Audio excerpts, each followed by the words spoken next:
Good morning and welcome to Jack's Tech Corner. This is Photography Weekly, episode number 30. In today's show, we're going to have a look at some of the differences between Photoshop and Photoshop Elements, and I'm going to explain that a little bit of why we need to have that look. Next up, I was asked last week to talk about lighting, talking about umbrellas and softboxes, and what's the difference and how do they work, and we're going to have a look at that also. So sit back, grab a drink, and enjoy. Let's get started here with Photography Weekly, episode number 30.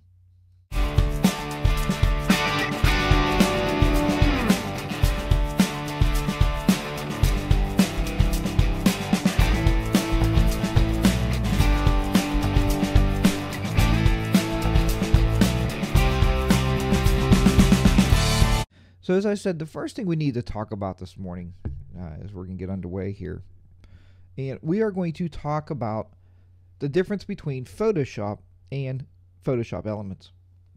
Now, there's key differences, and that's why I teach these things, because there is key differences.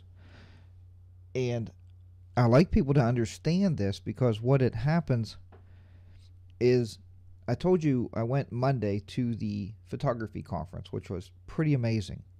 I was texting my wife in the morning, said, I was pretty excited even just talking to the photographers as they were setting up, seeing their different lighting setups, seeing what they do for a living, and what they take pictures of to make money. But as I was talking to them, I told a lot of people there, as we, in conversation, that I teach Photoshop Elements, or I teach Photoshop is pretty much what I said. So a guy came up to me and he said, since you teach Photoshop, can you tell me how this works? And I said, okay, what are you looking to do? He said, well, I want to remove a wire from a picture, and in doing so, I can't do it. I can't figure it out. What he said was, he was using what's known as a path. And if you're familiar with Photoshop, you know what a path is. So he wanted to use a path, and he wanted to draw a line, he's told me, across this path and highlight it, and then click in the middle and drag it down and then leave it go, and the line should disappear. I said, it sounds like an awful lot of work to me, sir. I said, here's what I would do. I would bring that picture into Photoshop Elements, and I would click on my my tool just to mask it away. I would just just go right over it. It's content aware, and all of a sudden the cable will disappear. He goes, well, that's okay. He said, but I'm a professional photographer. I can't use Photoshop Elements because that's just like for beginners, and that's for, I'm a professional. I have to use the full-blown tool because I'm a professional. And that is kind of what brought me to this point of my teaching, where I said, look, I want to show you the difference between Photoshop and Photoshop Elements, and we're going to compare a couple things side by side what you can do. And I know a lot of you out there use Photoshop, and you're probably really, really familiar with it, but a lot of people aren't. So I want to get rid of that whole notion that Photoshop Elements is garbage. It's just for the beginner. It's for the point and shoot photographer, and we all know that's not true. We know if you want to get something done quickly and efficiently and effectively, then you would use Photoshop Elements. And there are certain circumstances, I'm sure, where you're going to need Photoshop, and that's fine. But, to spend $500 or $600 because I'm a professional photographer, that's crap, and it's crap when you could do it for $80. So, with that said, and Jessica, I have always wondered the difference between the two. Okay, Jessica, good. Then this is a great show. We're going to look at that. And then, as I said, for the folks that wasn't here for the actual opener, then we're going into lighting. And I seen Kevin, you put your set of lights up on, and I appreciate that. Anybody else out there that has any lighting, take a picture of your little studio setup and throw it up on our Facebook group. I'd love to hear it, or love to see it, and see what you're actually doing. We want to know once and for all, what is the differences between these things? Why do we want to spend $500, $600, $700, $800 for Photoshop when Photoshop Elements does what we need to do? Because you guys, I've looked at your pictures, I watch you, you are photographers. And believe me, when I talked to a group, there had to be probably 70 photographers in this room, and a lot of them do it every day as professional business. And I guarantee everybody on this chat room right now and everybody watches these shows can actually hold a candle to it. You can actually hold a candle to them and do just fine. And Rick, no, we are on week number 30. Week number 30 is where we're at.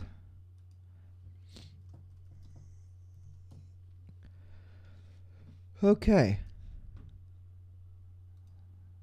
Let me try. We're going to try to bring this picture up here. Let me find it first. Okay. First, I'm going to have to find the picture. I'll let you guys follow through with me on this. We're going to bring up my computer here. Let's see. Yeah, we can do it this way, I guess, for now. Okay. We are looking for my morning shots, which are down here. And we need one of these ones with the wires hanging out. Kind of like this one here. So I'm going to pull it over here so I can open it up in...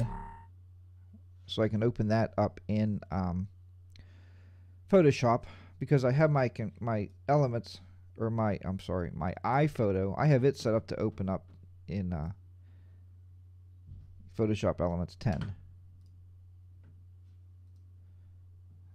So we will open that up. Okay. So there we go. Let me just grab this thing again. What the heck's going on here? Instead of full screen. Yeah, we'll do windowed. That's good. I think. Okay, we can see the main part here. What I wanted to look at was, no, that's still not going to do it right. All right, this is good. So what we're going to look at here is, this is Photoshop Elements. This is what almost all of my viewers use, because I know, because you watch my YouTube videos, you've commented, and now we're all here doing this live show every Sunday morning. So I know this is what pretty much 90% of you use. I know a couple of you out there. I know for sure Kevin has a copy of Photoshop. I don't know how much he uses it. And Fabian also uses some Photoshop. I do know that. Now, what we are going to do here is, I want to show you, like I told this guy, how to remove this cable. All right. This isn't the picture he was talking about, but it's the same kind of thing that he wanted to do. He wanted to remove this cable right here. So what I would do is I would use my spot healing tool. And I'd make sure up here it says content aware. And you guys know how to do this, right? You've done it before. Let's see if I could bring that up a little bit. That's kind of bringing up the whole screen there instead, but okay, so I would use this content aware and make sure that's selected. And then all I would have to do is I would make my brush size just a little bit bigger. And I would go right over here. Right.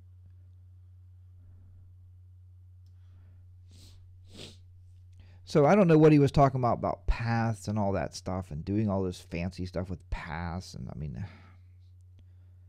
everybody, as soon as they start using Photoshop, start thinking, I got to make a path for everything. Well, you don't really need to make a path here, right? So Photoshop Elements, I fixed that picture. Say he wanted to fix that picture that he's been spending days and weeks on in Photoshop trying to figure it out. We did it in 3 seconds, and our picture's ready to go. We can develop it and sell it and do whatever we want to with it at that point.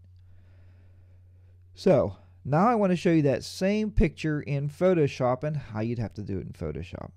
And I tried to tell this guy this, and he didn't believe me, because I teach Photoshop Elements and I must not know what I'm talking about. Okay, with that said. Okay, so in Photoshop Elements, you're right, Rick, KISS. And everybody knows that, what that means, right? KISS, keep it simple, stupid. That was a military term. Well, that's where I found out about it. So now we're going to open it up here. We're in the full Photoshop, and we'll see how this looks here in a minute. Desktop. And DSC is probably this one. Okay. Now, let me see if I can show you. It's a little hard to show. I'm put this in full screen mode with the menu bar. Okay, let's see here. You're right, Brian. Why would you work any harder than you have to, you know? But it's funny because these people are professional photographers, and if professionals for a long time have been told, use Photoshop. You must use Photoshop. It doesn't make sense. You must get the work done quickly. We have to produce a picture and give it to a client. And I'll get more about Photoshop in a minute that I wasn't thrilled about the conference about. And I'll share that with you also. Okay. I want to bring up, let's see here now if we can bring this up again.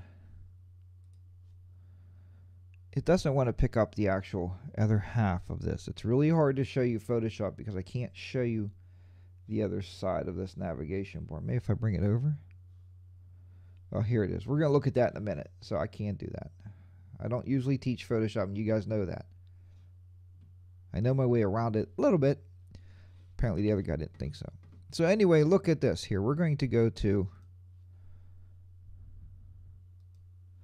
right up here on the patch. There's a patch up here. Now if I right click on that patch, I can go to spot healing brush. And look, if you can see that, let's try to bring it up a little bit for you. I'll try to bring the screen up a little bit. Look right there, content aware. Huh. Wow, it all probably could be the same tool. I wonder if it works the same. I don't know. The guy didn't believe me. Okay. I think that's actually a different picture, but you're going to get the same outcome here when we bring this up.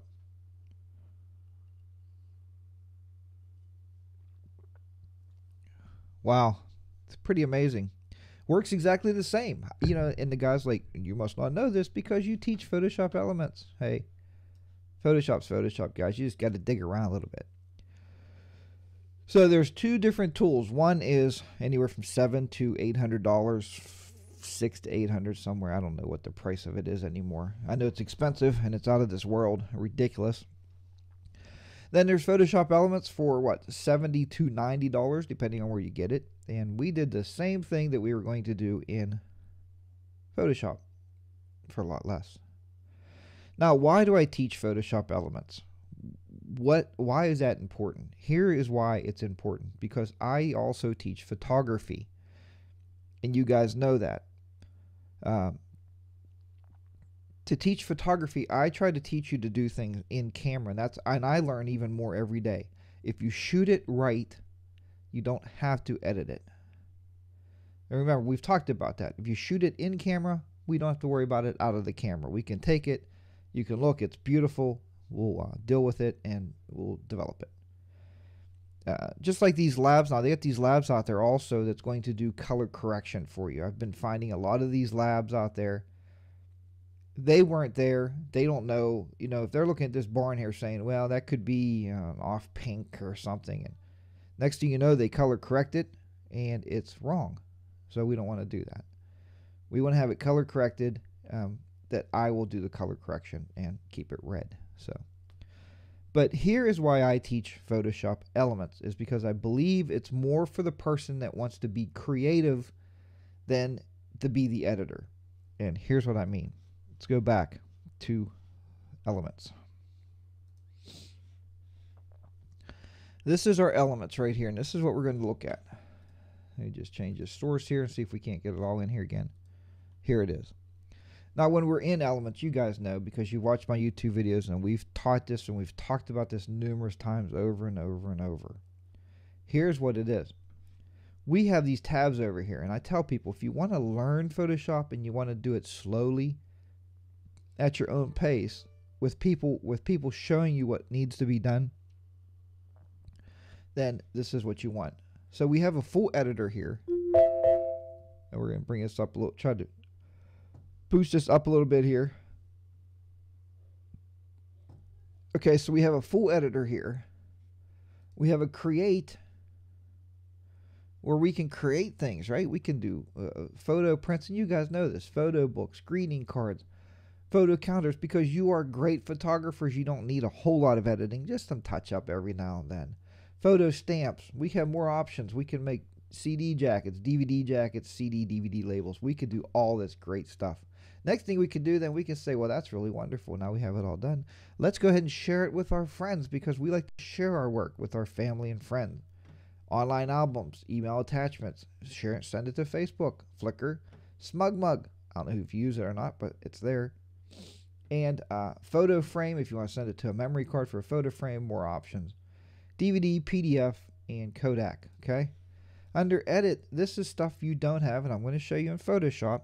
This is stuff you do not have. Hopefully you can see this okay. Is the full edit, the quick edit, so we can make quick touch-up work. Bam, bam, bam, done. Looks nice. And here, the guided edit, because we don't spend our life in Photoshop. We don't need to know where every menu is. We just need to know what we want to do, right? Because we took this beautiful picture, but might need cropped a little bit. So we do the crop here under basic edits, and it's going to guide you what to do, okay? So the Photoshop elements in my book is for the person that wants to take beautiful pictures and then be creative. Hence, Jessica did a few weeks back. She did a whole segment on how to create scrapbooks in Photoshop Elements. Some of you guys out there were sending me information on how to create Polaroids, which Jessica talked about I never touched, but see, I did not forget how to do Polaroids using Photoshop Elements and how to make a Polaroid picture. Yeah, all this stuff can be done in Photoshop if you have the time to learn it. Why do you think they have colleges that do nothing but teach photography and they teach nothing but Photoshop? Because it's that huge that you need to have a lot of lessons to learn it, or a lot of time in your hands maybe. Okay, with that said, let's go back. Now that you guys see that, let's go back to our Photoshop, and this is the newest one here. This is CS 5.1, and I will bring this over here. Let me click this move tool here. Bring this over here, blow it up. And here's what you get when you get Photoshop. You got swatches and navigator. Swatches, navigator. We got stuff like mini bridge, which is a little, organizer basically. History, so you can see what you've done, up to a point, which is nice. So you have a history. You have your brushes. You can go in here and there's all different kind of brushes. And we have some tool presets. So there's some tool presets. There, that's what you get. Being creative, I'm sure you can be creative in Photoshop. You could do things in Photoshop that would probably make your head spin. Is it something that you need to spend a lot of money on to make your head spin? No, it's not. So, are you any less of a photographer if you're using Photoshop Elements? Tell those people to just whatever you want to tell them, for a better lack of terminology. Just tell them to move on. You guys know that Elements will do it just fine. So, I hope I put to rest anything out there that anybody's ever told you about Photoshop Elements being for the beginner, being for the point and shoot person. Not, no way, no how. So, there you have it. So, Jessica, I hope you understand that's the big difference between Photoshop and Photoshop Elements. Photoshop, you have to have a lot of time in your hands to learn it, or you have to major in it in college to know it. Photoshop Elements, you can guide your way through it, and once you're guided a few times, you can do it on your own. Or just do it on your own from the very start with the full editor. So that's how that works. Green Screen Wizard for all your green screening needs. From standalone software to plugins to the green screens themselves. Ken is the man you want to go to. Longtime photographer and programmer, Ken has pulled both of his talents together to create the easiest green screen processes. And one hosting services. Do you need a personal website, or do you have a business looking for a company with dependability and support, yet at a reasonable cost, not to break the bank? One does it all. Websites, domain names, email services, and even remote servers. To order any of these products, go to my website, jackstechcorner.com, and click on the graphics on the left side of the page. Now, back to learning. But what we wanted to talk about, and it was asked last week about umbrellas and soft boxes, what's the difference and what can we do with them? what's important and what's not. First I want to do is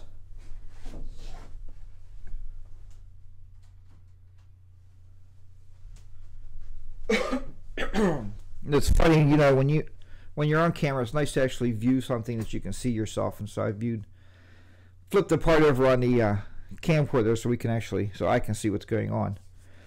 So what we're going to talk about today, I have a little studio set up here. You can see the white paper coming off the stand back here, right here. And I even show you a couple of test shots of how this is going to come out. So we're going to set that up. But what I wanted to talk to you first about is the difference between the umbrella and a softbox. And the lighting. We can talk about that too a little bit.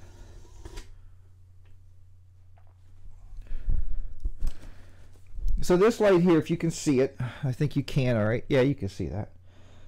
This is called a studio strobe light, all right? Now this is a very inexpensive one. This studio strobe light I bought off of eBay, brand new off a guy for, I don't know, about 40 bucks. It comes with the soft box, and I believe it came with one umbrella. So it was like $40 to $50, right in that range. It's not the most powerful strobe in the world, but it works for little stuff like I'm doing here. I'm doing some macro shooting, and it works pretty nice. It lights the subject pretty nicely for that. With this, what I'm using here, you can see this here. This is actually a sync cord. Now, yeah, it's wrapped around about everything it can be wrapped around down here. So this is a sync cord, and what this cord allows me to do is, well, basically allows the camera to fire the flash. There's a lot of ways I can tell you how to do that. This is as possible as I can get it to make the flash always go off, so it works pretty well. It just plugs right in the back into the sync cord. Now a lot of cameras, like my Nikon, even my new D7000, does not have a sync plug in it anywhere. So I had to buy a little adapter that goes on top of it for about 19 bucks that the sync cord plugs into. So then when the hot shoe fires, when it fires with the hot shoe, then it actually fires the actual flash, is how it works. So hold on here, we're going to bring up the software. Oh, it is up already. Okay. Let's turn the camera on. Get the camera running here. Alright. Go ahead and turn the flash on. We're going to tell you a little bit about the studio strobe. Now, a studio strobe has, and a lot of people say, why do you need a strobe instead of a stationary light? And I've used stationary lights. I have them around the little studio here now because that's what's actually lighting me up so you can see me, is just some continuous lighting. And that's what it's good for. It's great for video. For photography, though, you don't want something bright enough on your subject that's going to be constant in their face, blinding them. So what you want is something that you can see your light first to set it up, and then it has a flash after that, right? So that was the test flash on it. It has a flash. This is called the modeling light. You can shut that off if you don't want to use it, and your flash will still work. Now here's what I brought up at the conference the other day, because I haven't done a lot of studio work because of the space I'm limited to in my house, which I'm sure a lot of you are limited the same way in your house. You only have so much space to work with. So what I started doing was asking questions at this conference, and people gave me some pretty dirty looks. I even told my wife that. I said I felt really bad because I was the first amateur they ever allowed in. And I consider myself an amateur. I've been doing this for a while. I do weddings, but it's not my full-time gig. So it's just, I'm kind of an amateur photographer. I make a little bit of money on it, but not enough to do it full-time. So anyway, I asked them, what is brighter, the flash or the modeling light? And what they told me basically was the flash will always outweigh the modeling light. So the modeling light is only so bright, and it's there, and I'll show you with the softbox why it's there, or an umbrella. It's there so we have some way to adjust the lighting source on our subject. That's what it's there for. I always just leave it on because watch, even when it flashes, The flash is still brighter than the modeling light. So the modeling light doesn't do anything to change your picture. The next thing I asked him was, what about room lighting? Right now I have a light above the ceiling here on me because we want more light for this video camera. What had happened, I'm sorry, remember somebody emailed before and said, why do you drink coffee on your sets? Well, what happened, where was I at?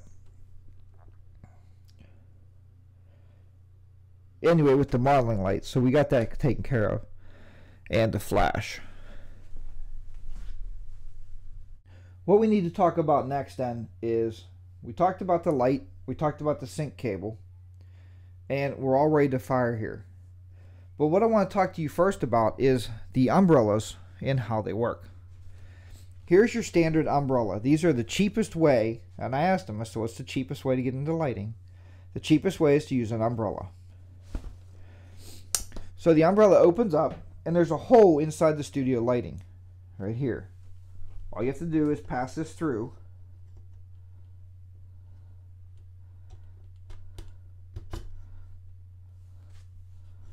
Pass this through. Now here's the trick, and you can't see the ceiling, but I said, how do you know when the umbrella is set properly? That always threw me off. And what they said was, you want to do it until there's no light on the ceiling. So in other words, all your light is being concentrated through that umbrella. Then we'll just go ahead and tighten it down just a little bit. Now, what's going to happen there is, it's actually filtering the light a little bit. So it's diffusing the light. It's making it a little softer on the other side of this umbrella. If you flash it now, you're also getting a wider pattern. You can see now you got a wider pattern of light that you're working with. It's definitely pushing it out. Now with an umbrella, it's twofold because it'll do two different purposes. That is a shoot-through diffuser, so it can actually soften the light a little bit. We can also make the light as wide as possible just by turning the flash around. So we'll take our studio flash, turn it around here. Try not to be in the camera. Angle it this way.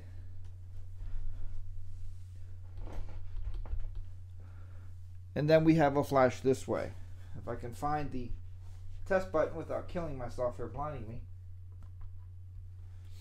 And there you go. So it gives you a nice round, wide open flash. So I said, well, that's great. If the umbrella is cheaper and it does two jobs, why wouldn't I just have an umbrella, right? It's cheap, it works good.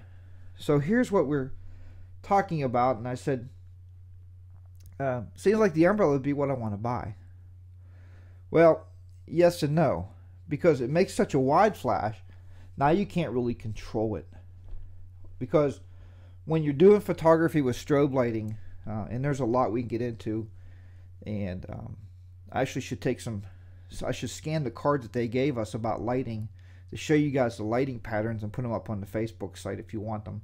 I could probably do that and get away with it, I think. So he said that a softbox would be better. So what is a softbox?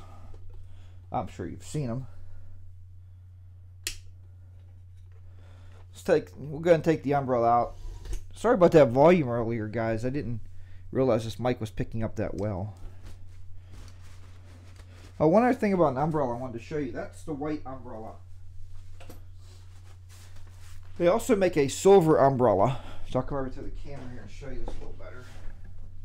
Instead of white inside, it's a silver coating. If you can see that. It's a silver coating. Very, very reflective. And the light doesn't really pass through this one. It's more here to reflect it in here and make a big wide light path. That's how that works. All right. The next thing is a softbox. And be it the word, just like where, remember the old computers, floppy disk, and it used to be a floppy. It used to be actual floppy. It was made of like a cardboard. This is a softbox because it's soft and it softens the light. That's the only two reasons why I think they can call it a softbox. When you first buy one, take your time and don't get frustrated when you put it together. They're very hard, most of them anyway. I know this one took us a good couple days, and I'm sorry to admit that, but everything was so tight and so new, and it has little rods in here you have to get the bend just right on the inside of this thing here. The inside of a softbox, again, I'll come over here a little bit. The inside of the softbox is actually silver in there, and there's a white thing inside there. If you can see that, you see that white thing hanging in there. That's called a baffle. So it just tones the light down just a little bit more. Now, the gentleman that was teaching the class that I sat in said that he no longer uses the baffles. He actually drops the baffle. So I left it in. It seems to work okay for me. I don't have a problem with it. And then on the front, you have a big diffuser. And on the inside, you can see it's silver. You can see when I brought that up, it's silver on the inside. That is a softbox. It just Velcros right on there and it fits right across there. Here it has what's called a speed ring. You guys can see that. That's a speed ring. That's how it goes onto your light. Just take it, clamp it right over your light. Tighten up the little thumb screws. And there you go. Turn it on. Lower it down a little bit. And there you are. You have a soft box. Actually straighten it out a little bit. I'm kind of weird that way. Not that it's really going to matter a whole lot. I just like it to be on straight. Okay. Hit it. Hit again. And there you go. Now the softbox is nice because you can control the light. This softbox here is just big enough to actually make it so we can probably do a headshot with this softbox. That's about it. Because your person's face would go, you put this back corner right back here to the back corner of their shoulder. And then their head would come right about up to about the middle of it. The reason we do that is we want the light to actually wrap around the person is what you want to do. So you can gather some light around the person. That's why you don't want to dead center this thing, because then you can't get any light around it. Let's go ahead. I'm going to settle up on the subject here. I'm going to take a test shot.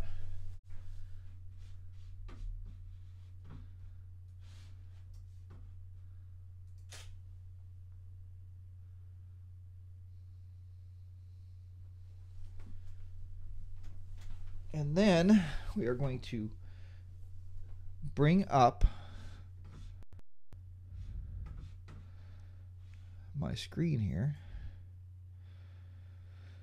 Okay, so there is the test with the softbox, the test shot there. Let me see here.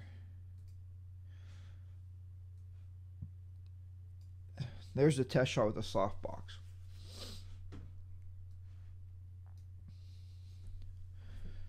Nice boat, thanks. And with these lights also, what you have on the back of these lights, you do have a control that controls the amount of power that the lights are putting out. That was nice to set on there.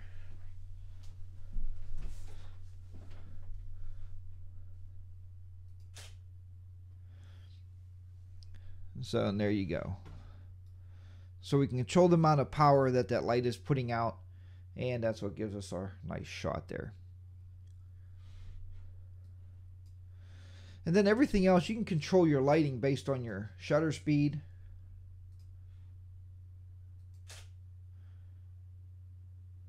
Just like we did before in previous lessons. That is how we would get that set up.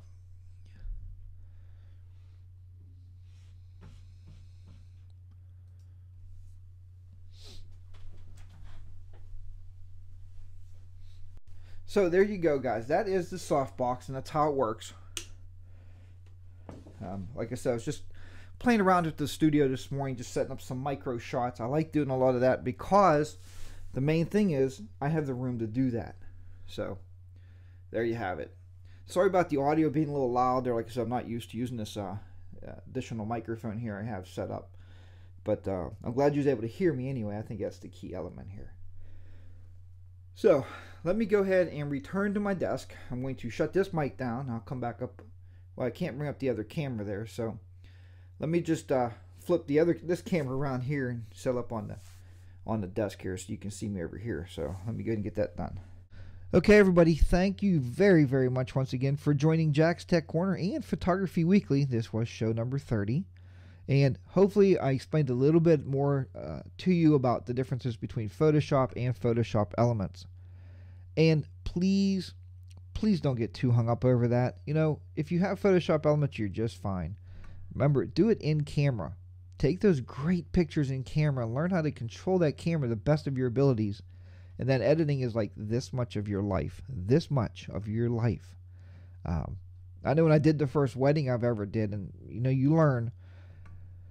I spent about 24, at least 24, maybe 36 hours in front of the editor, you know, taking every single picture and resetting the exposure because I didn't have a clue at that time about exposure.